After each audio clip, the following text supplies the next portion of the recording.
managers were increasingly installing CCTV cameras across all the lanes. When workers noticed this, they thought that surveillance was fairly coercive, and therefore they developed strategies to remain invisible.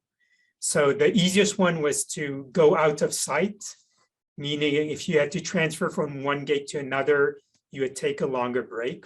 And managers noticed this, thinking that they didn't have a good grasp of their workforce, thus giving them justification to even install more cameras and increase surveillance. And that's why we call it the self-fulfilling cycle of surveillance, because you start with more surveillance, you go through invisibility, and then you build more surveillance.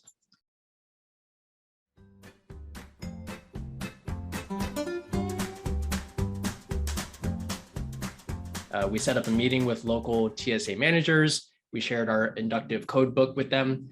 And we did this to allow the local managers to understand the workforce challenges that the employees were bringing up in sort of the employees' own language and terms. And so by reaching out to our partner organization early on in our coding process, we hope to improve the research's relevance to the TSA managers themselves.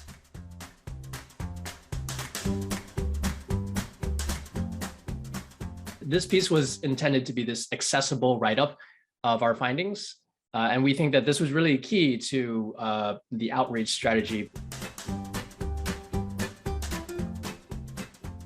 I expected and was prepared to work with Michel to metaphorically like knock on the doors of like journalists, but our HBR really seemed to facilitate journalists coming to knock on our doors, which really kind of surprised me. So I wish we had done more internal outreach with employee groups, worked also with unions because TSA at that point had just been unionized.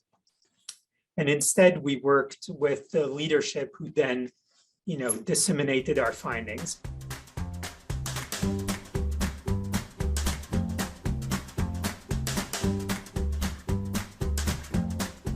Body-worn cameras for the police, as well as digital forms of surveillance, personalized data that social media companies were getting. And even though our study wasn't directly any of those things, we figured we wanted to connect to those conversations, even if we couldn't empirically say something directly about those. In terms of connecting with like journalists, at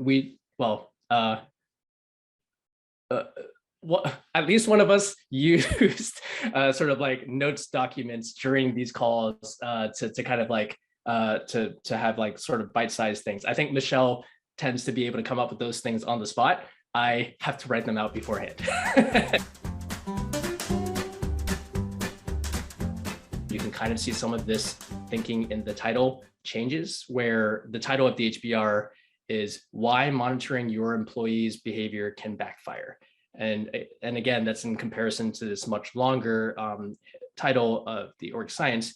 But those specific words in the HBR title, monitoring instead of surveillance, which we use in the org science, that seems to have, I think managers prefer to think of themselves as doing monitoring more than surveillance, just because there are different connotations with those words. We use the word "your" in the title of the HBR, which is like directly saying, we're trying to address the managers, your employees, right? And then backfire, in the HBR, not in the org science title, gives it a bit more of a kind of like pitfall threat kind of feel, which is, a language that is more familiar, I think, to managers who have done like SWOT analyses. There's a responsibility that managers have, to sort of reconsider whether monitoring is even necessary. This was also timely, not only because of the body camera issue in the US, but also about remote working and COVID and the pandemic. So as more people were heading home unmonitored, if you wish, and employers were getting antsy about what's my employee doing, they were trying to figure out how they could surveil-monitor without interfering too much.